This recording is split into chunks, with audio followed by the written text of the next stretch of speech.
कोई शादीशुदा इंसान अपनी पत्नी या पति को बिना तलाक दिए किसी और के साथ लिव इन में रह सकता है? क्या यह जुर्म है? मार्च 2026 में इलाहाबाद हाई कोर्ट ने इस पर बड़ा फैसला दिया है।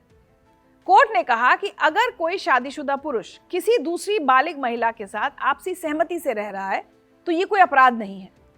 लेकिन कोर्ट ने यह भी साफ कर दिया कि ऐसे जोड़ों को अदालत की तरफ से कोई कानूनी या पुलिस सुरक्षा नहीं दी जाएगी। और ऐसा इसलिए क्योंकि अदालत का मानना है कि ऐसा करना उस आदमी की पहली पत्नी के कानूनी अधिकारों का उल्लंघन होगा।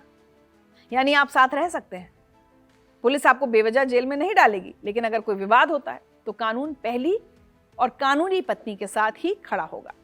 अब आते हैं दूसरे सबसे बड़े विवाद पर, जो है शादी का झांसा देकर रेप का मामला। आपने अक्सर ऐसी खबरें सुनी या पढ़ी होंगी कि लिव इन पार्टनर ने रिश्ता टूटने पर दूसरे पार्टनर पर रेप का केस दर्ज करा दिया।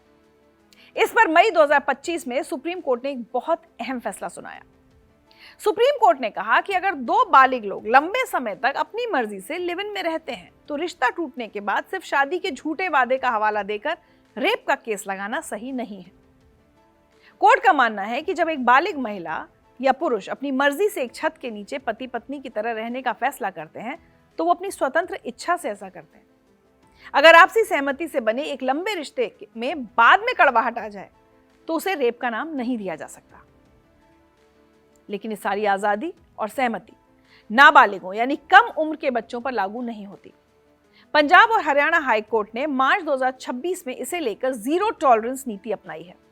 कोर्ट ने सख्त लहजे में कहा कि अगर लिव इन में रहने वाले जोड़े में से कोई एक भी नाबालिग है तो उन्हें अदालत से किसी तरह की कोई कानूनी सुरक्षा नहीं मिलेगी।